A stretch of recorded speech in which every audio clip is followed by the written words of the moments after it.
What is going on, everybody? Today I'm here to bring you hopefully the video that you've all been waiting for. This is the video where I do finally review the Surface Duo 2. Now, I've had this thing for several days now, and I think I finally have enough information. I've ruminated about this a lot. I've taken a lot of notes. So I finally feel comfortable and confident that I can tell you guys what you need to know. And there's really one big question here to answer.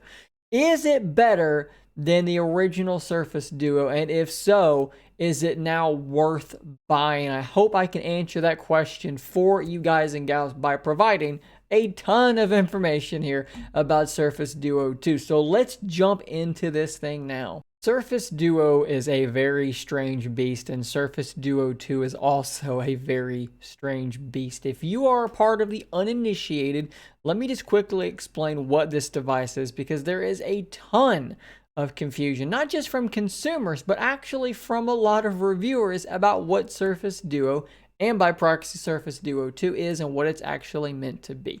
If you don't know, Surface Duo is a dual screen device. This is not a folding AMOLED display, something like the Galaxy Z Fold line. This is an actual two separate screens separated by a hinge down the middle. And that is because this is not trying to be a pocketable tablet.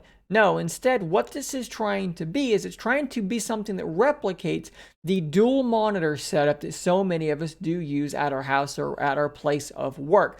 Some people are good using one monitor in front of them, using one screen in front of them. Some of us like to have two monitors, as I have here.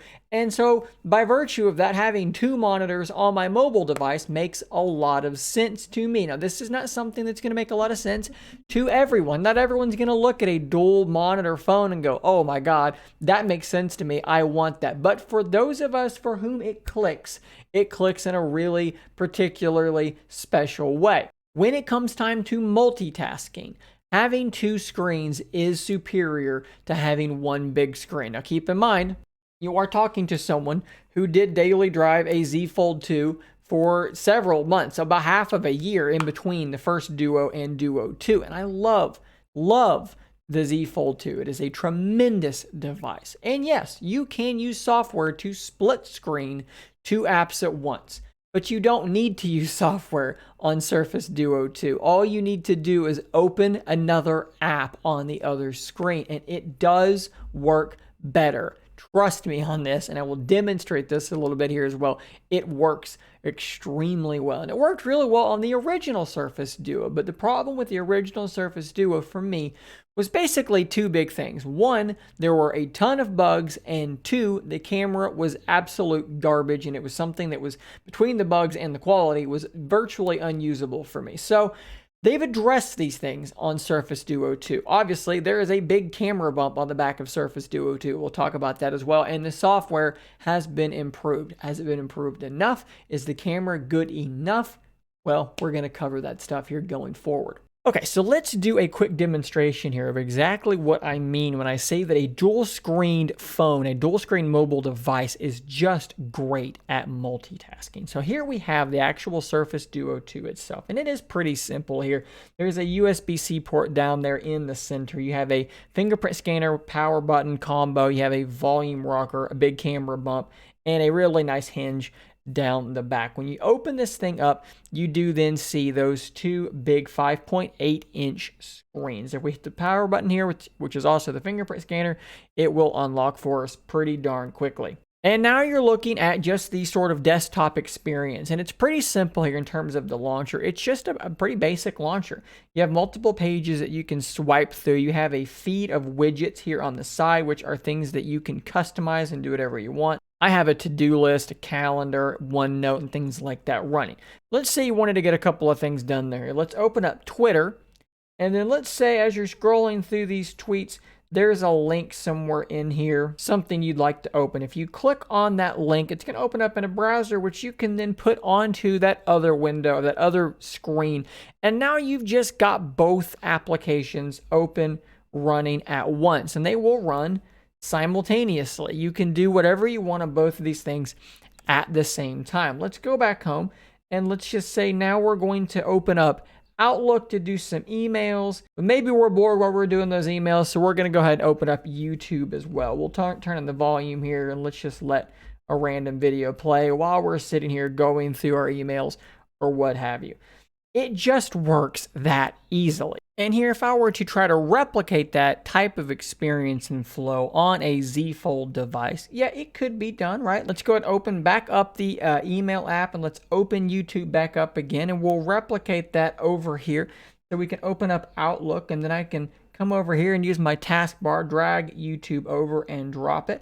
And that's going to work, similarly well for sure. However, there's a couple of things that are problematic to me. So first off, let's say I'm going to type an email. My keyboard's going to pop up over here, but it's not going to obstruct anything on this screen. If I do the same over here, the same is not going to be true. The keyboard will obstruct everything. Now you can use, of course, a floating keyboard, which you could then just sort of drag into place over there. And that would work about as well. But personally, I think that this is kind of a janky solution. I don't like the floating keyboard at all. And then there's another problem here. Let's delete that. On Surface Duo, whatever I'm doing on this screen, a swipe from the left will take me back on this screen. A swipe over here will take me back on this screen.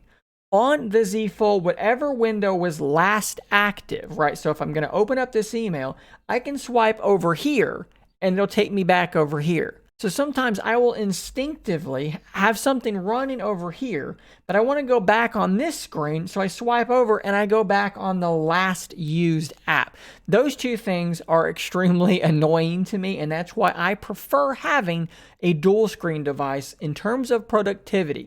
Now, there's obviously things that this device just wasn't meant to be used for. Here's YouTube. You can span YouTube across both screens and go full screen. Now, you've got a big tablet, right? But there's a hinge down the middle. If you do the same thing over here and go full screen, let's go ahead and make that take up the full screen. Well, look, that's just a better experience. There's no hinge down the middle. And strangely to me, I see review after review doing this exact thing with apps and then complaining that it's not very good. This is not what this is meant to be done with. It is not the same thing as this. That's what this is meant to do. That's not what this was meant to do. That is where they are wildly different. There are apps that are meant to span. Let's go back to Outlook and span that. And now you're going to see my emails here and the actual text of the email there. That works tremendously well. This is what it's meant to be. This is a dual monitor display. This is an ultra wide display. They're totally different.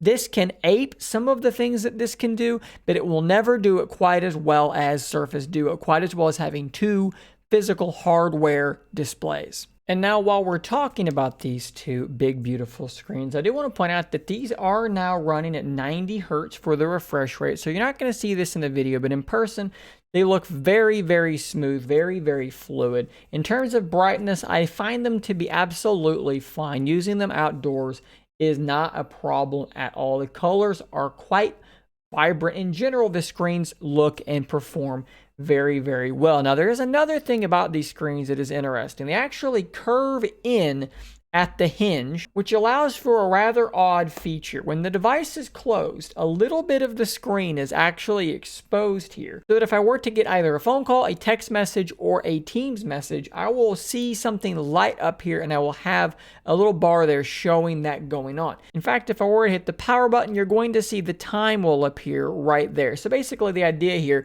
is this thing can be sitting on a table. You can simply hit your power button and see what time it is, or see what messages you may have missed, so forth and so on. Is it as good as something like the Z Flip having an external display? No, but personally, I don't want an external display on Duo. I like the fact that when you close it, you're done. All that's going to do is tell me I'm getting a phone call, I've got a text message, or something simple like that. Your mileage may vary there. So in addition to these screens getting a bit taller and gaining that 90 hertz refresh rate, we are going from a single mono speaker to actually dual stereo speakers. Kind of a weird setup due to the dual screen nature of this device. There's a speaker here and there's a speaker here. Now the reason that they do this is so that when you put the device into a posture like this, you've got speakers on either side. You maintain stereo quality. And when you're in book mode like this, it still does sound fine. So let's do a quick audio comparison between what I think is the best sounding device I've ever used versus Surface Duo 2. So this is the Z Fold 2 first.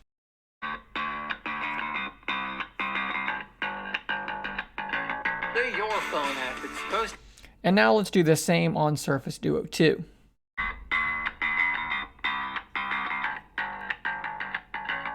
Your phone app. It's supposed to be. So personally, I do think obviously that the Z Fold 2 is a bit louder and a bit bassier, but Surface Duo 2 really holds its own here, and it is a mile and a half better than the original Surface Duo. I will link to a comparison I've already done comparing all three of the devices down in the description in case you want to hear that for yourself. So a big problem that the original Surface Duo had actually was involving the Bluetooth audio quality and range. I do want to let everybody know that that problem is not present on Surface Duo 2. I've been able to leave this guy laying in here in this room, put on a pair of Surface headphones or just regular wireless earbuds and walk all through my house and have no disconnections at all. No problems like we had on the original Duo, where simply putting the thing in a back pocket could cause it to disconnect. Far better in terms of audio performance wirelessly, and far better audio performance when you're actually using these speakers. And that's a really important thing with Surface Duo to me, because Duo is great as a book mode device, but you can also put this thing into phone mode and into tent mode, where it becomes basically a built-in kickstand device where you can watch media content really, really well. And having stereo speakers for something like this is really solid. Now, while we continue kind of covering the hardware of Surface Duo 2 here and kind of talking about what this device is all about, one of the bigger problems with the original as well was just general pocketability. It was really awkward to have in a pocket. And no, this is not going to feel great in your pocket, but I actually think that it is a little bit better. Even though it's actually heavier than the original Surface Duo, it's easier to put in your pocket somehow. I know that this sounds crazy with the big camera bump too. The fact that this outside Corning Gorilla Glass 5 does curve into that bezel does make it more comfortable to hold and easier to put in a pocket. I'll demonstrate pocketability now. You'll see it's actually totally fine to drop this thing into a pocket. It actually somehow is less of a problem for me pocketing this, not less noticeable than carrying my Z Fold 2. Something about the thickness versus this thing actually makes this easier for me to carry. I know that sounds crazy. Speaking of the edges of this device, there were some durability concerns coming off of the first one. I'll show you now how that might have been addressed. So on the original Surface Duo, the USB-C port right there would crack. Now compared to the Duo 2, not a big difference there in terms of that thickness. However, from another angle, what you will see is that the actual height of that plastic seems to be considerably taller. You can see where mine was broken off here, chipped off.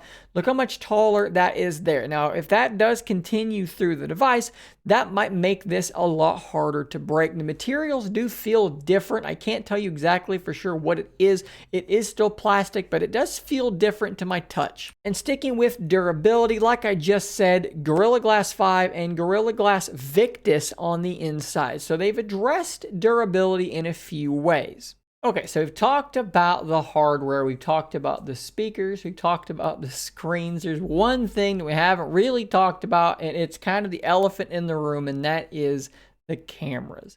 The original Surface Duo camera was extremely hard to just simply open and use. And I want to start there with just ease of use, usability between Surface Duo and the camera on Surface Duo 2, because it is considerably easier to use. Now, I understand some people are upset that to use Surface Duo 2's camera, you have to be here in book mode. You can't fold it around and then use your good new cameras because they're covered up by the back of the screen. And I appreciate that that might be annoying for some people, but so far, it hasn't been annoying to me. In fact, it's actually been kind of easy and fun in some weird ways. But first, let's address just simple ease of use with this new camera setup. From the very first time we saw this camera bump, there was a lot of concern that it was going to get in the way and cause a lot of big problems with phone mode. You see, with the original Surface Duo, you could open it up and fold it all the way around into phone mode, and it would sit just as flush like that as it did like this. With a big camera bump in the way, that's simply not possible. You are stuck with a gap in the middle. In fact, let me show you some comparison pictures I tweeted the other day. Now, this is with the bumper on Surface Duo 1, illustrating that there was already a gap with the bumper on, but showing you how much bigger that gap actually is. And look, it's there, it's substantial, it's a gap. However, they've done some good things here, I think, to make this work much better than you may be thinking. First off, Surface Duo 2 now always assumes that the right screen, the screen with the selfie camera, is going to be the screen you're going to use in phone mode. So there's no more guessing about what screen you're going to use. You're not going to see the screen flashing, doing weird things. It's not going to randomly stop responding to this screen because it's listening for taps on this screen. None of that weird stuff at all. It just assumes this is the screen you're going to want to use, and that works really, really well. Another thing is that it is magnetic. So when you get it relatively close together, it's going to just snap together. It's got a nice satisfying clunk when it does snap together. And honestly, for me, this may sound crazy, but holding this new wedge-shaped sort of thing kind of feels weirdly comfortable to hold. It kind of gives me something more substantial to hold on to than something as thin as the original Duo. That may be preference, and you may not share that preference, but it's a preference that I have. All in all, I feel like using phone mode is just as good as it was on the original Duo. I'm not bothered by the gap at all. I'm not concerned that it can flex a little bit. Doesn't bother me. I don't think anything bad is going to happen in regards to this. I don't think that the camera is going to get scratched because actually it's a little bit slightly recessed by a bezel there. I'm not worried about any of these sorts of things with this new camera bump. And generally, phone mode is just way more stable. Now, that's not because of the camera bump, but the changes that they've made kind of address some of the concerns people had. Phone mode works great. In my opinion, it works better. Now let's look at ease of use, actually opening the thing up and taking a picture when compared to the original Surface Duo. So what I'm going to do right now is I'm going to pull out my Surface Duo 2 and I'm going to, as quickly as I can, open it and take a picture, and then I'm going to do the same thing with the original Surface Duo so that you can see the difference. All right, here's the Surface Duo 2, and let's go as quick as I can.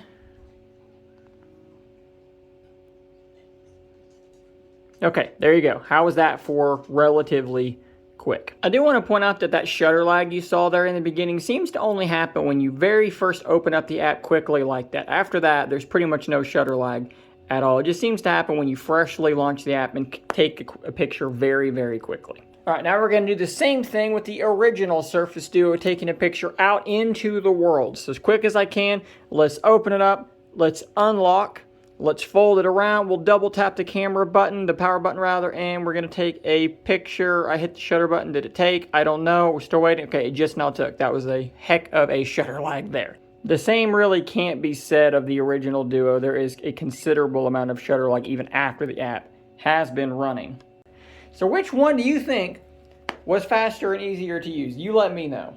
This video was done, uploaded, ready to go in the morning when I stepped outside, went to take a picture of some beautiful clouds, and I remembered there is something I didn't put in the video that I had to put in there.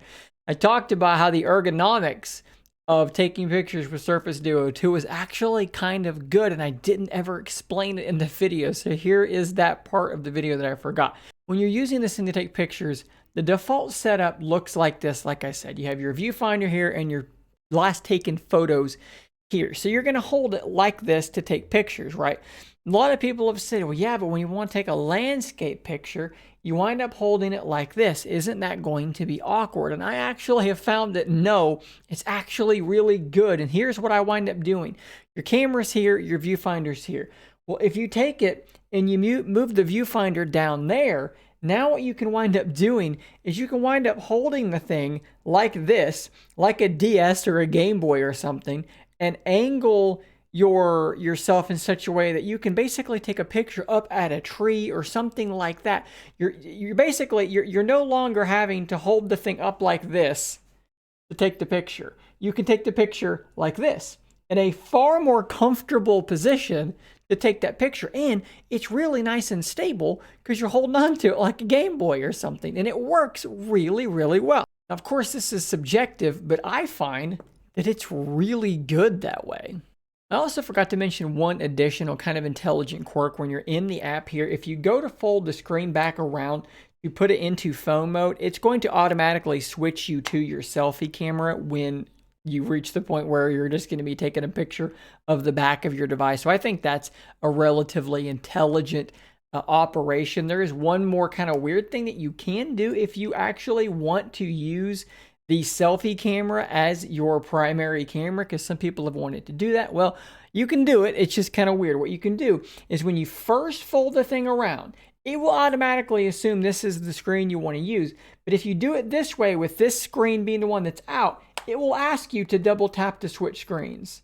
And once you do that, you are actually now using your selfie camera as your primary. Now, the only real downside to this is that the image is flipped. It's mirrored because it thinks that you're using it to take a selfie, and that's normal selfie behavior. But if you really want to do it, you can do it. Okay, so Surface Duo 2's camera can open up faster than the original. There's less shutter lag, and there's some good stuff going on there in general. But what does that mean if the photo quality isn't substantially improved when compared to the original Surface Duo? Now, I've already posted a video comparing Surface Duo to Surface Duo 2 in terms of photography. I will link to that down below, and I'm not going to rehash that here. Instead, I'm just going to show you some pictures I took with Surface Duo 2, and you can tell me if you think in a vacuum that these pictures are good enough, because personally, I think they're definitely good enough. It's not perfect. It's not the best camera system on the market, but I think that it does generally a pretty darn good job.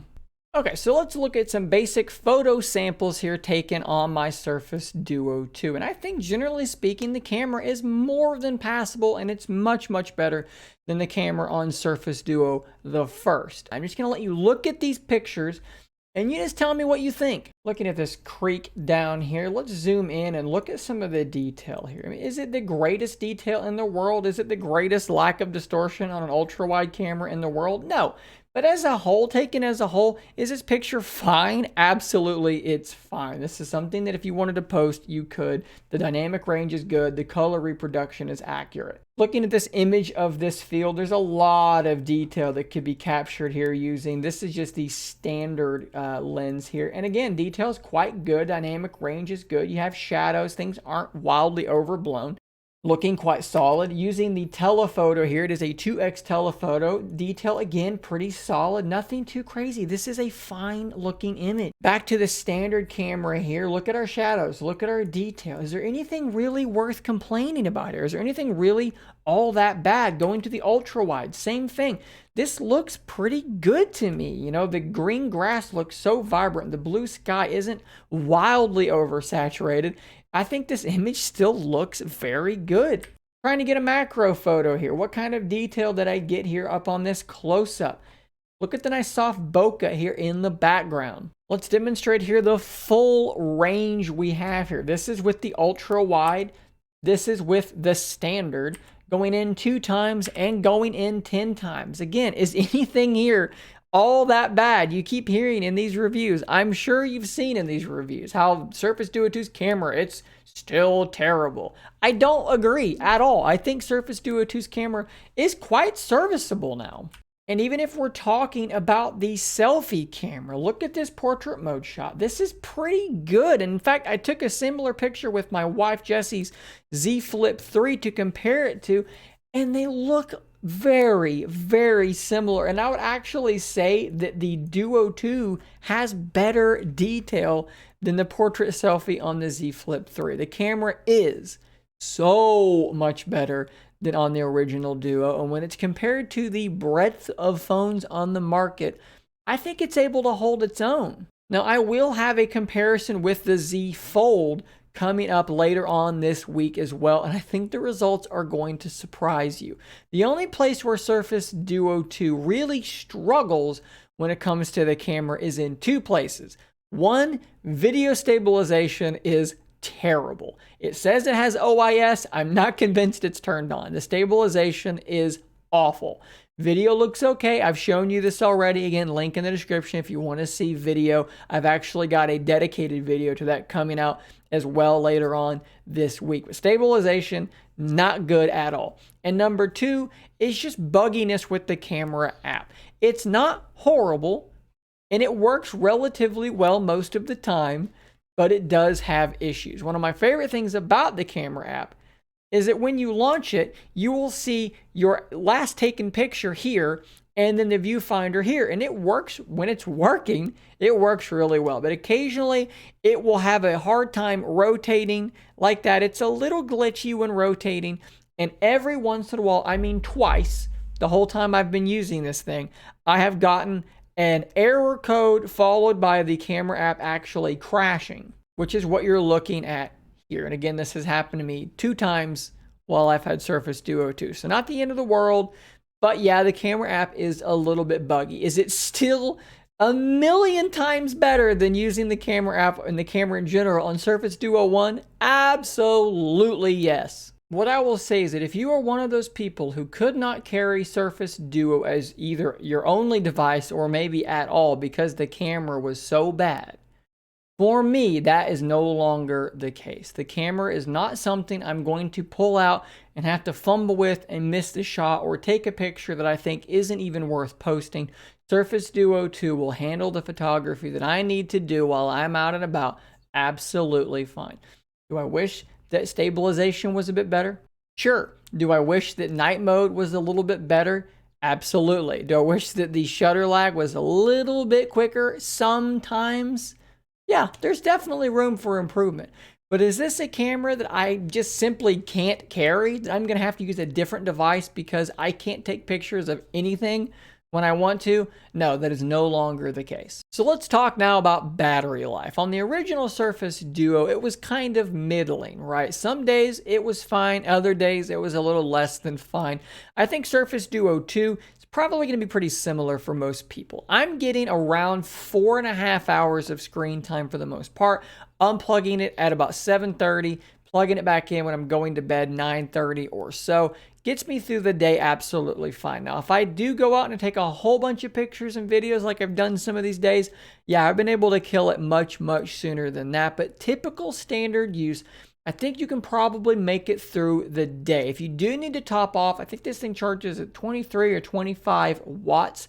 I've actually got a link down below to an Anker charger that will charge it quickly because they didn't include a charger in the box. This thing does charge rapidly, and I think overall the charging speed is pretty good. It's fast enough that if you do have a moment where you're sitting down at your desk, you can plug it in and top it off. It's not going to kill anything. It's going to be okay. Like I said, okay battery life, nothing great, nothing terrible. So far, I've not really had anything terribly negative to say about Surface Duo 2. Well, this is the part where things get a little bit dicey because it's time to talk about software, everyone's favorite aspect of Surface Duo. Obviously, Duo 2 now does run Android 11, and there are some good changes here. Let's talk about those first before we get to the negative things. I would say that generally Duo 2 is simply smoother, faster, and more responsive than the original Duo. I am seeing fewer random glitchiness, fewer launcher bugs, weird hanging and things like that. I've tried to pick up the original Duo a lot over the last 2 weeks,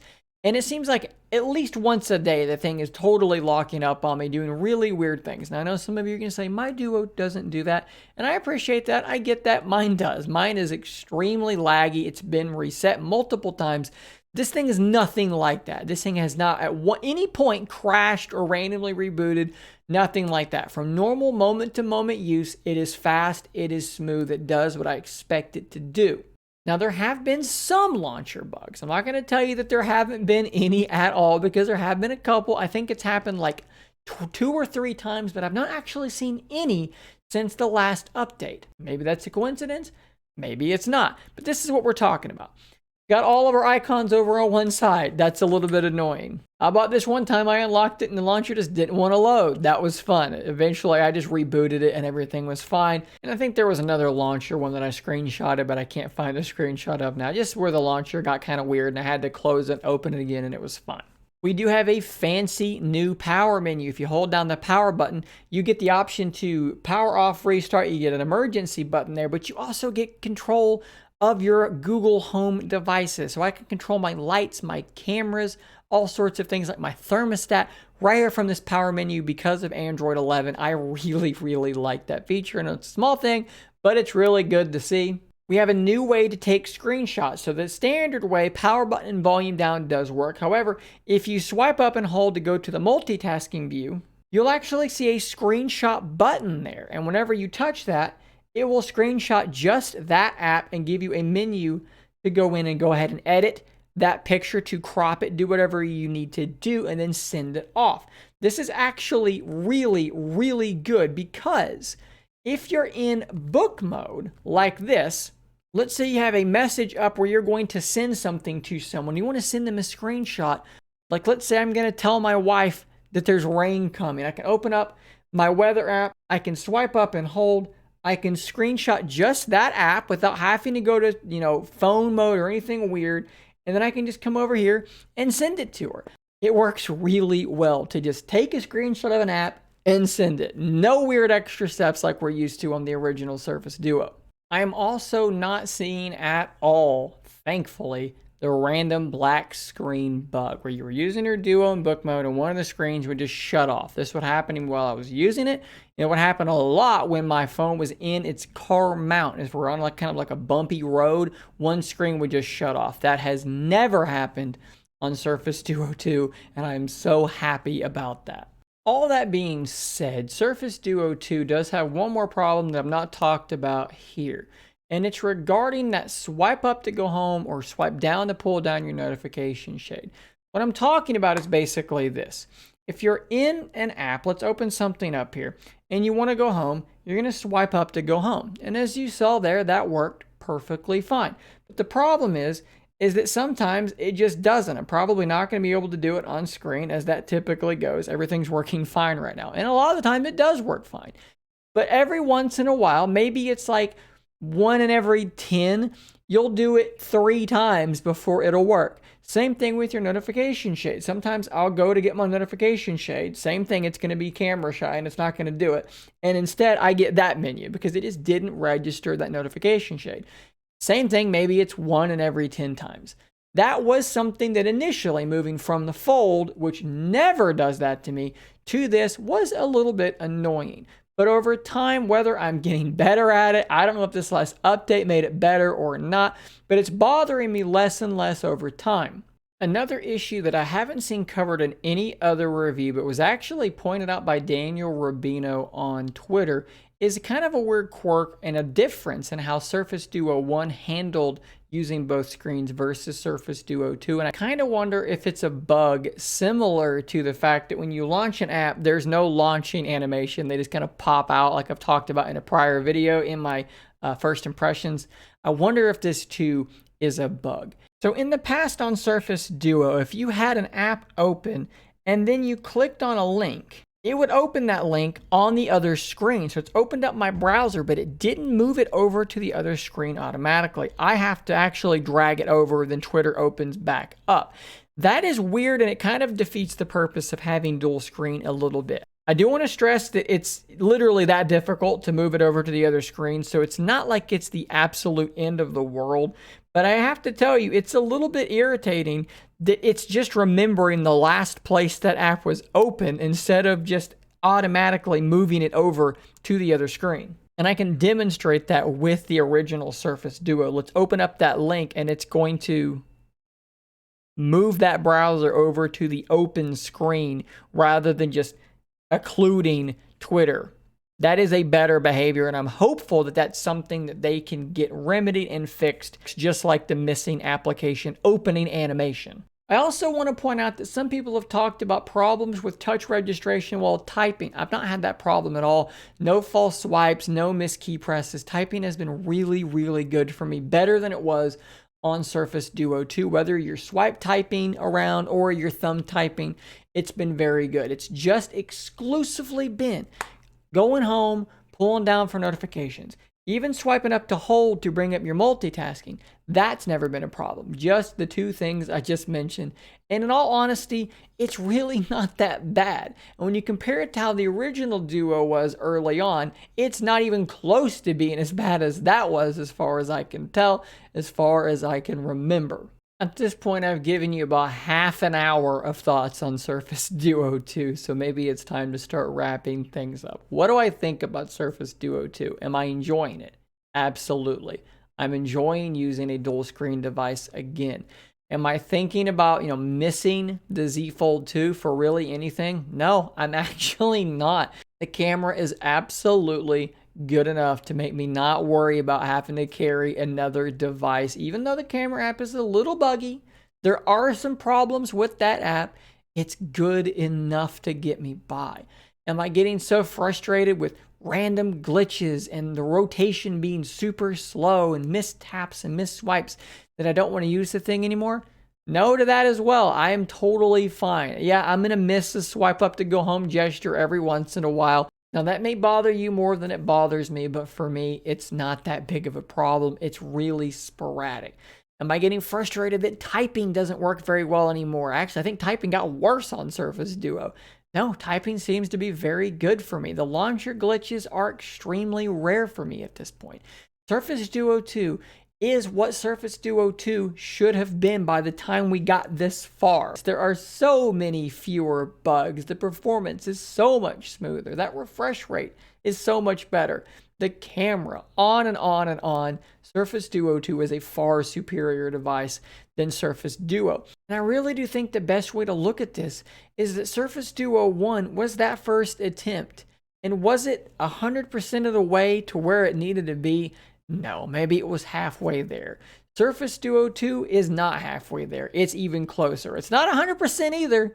Is it 70%? Is it 80% of the way there? Somewhere in that range. There's still room to improve, but it's so much better than it was before. Now, at $1,500, it's a lot to ask. It's a lot of money, and it's a very specific buyer for whom Surface Duo 2 is going to make all the sense in the world. But if you are that person, if you tried the original Duo and the bugs and camera turned you off, it might be worth picking up Surface Duo 2. Keep in mind, you've got a long return policy from Microsoft. So long as you don't huck the thing out the window and break it, you've got like 60 days to return the thing. I would encourage you to give it a look because it is a very different device.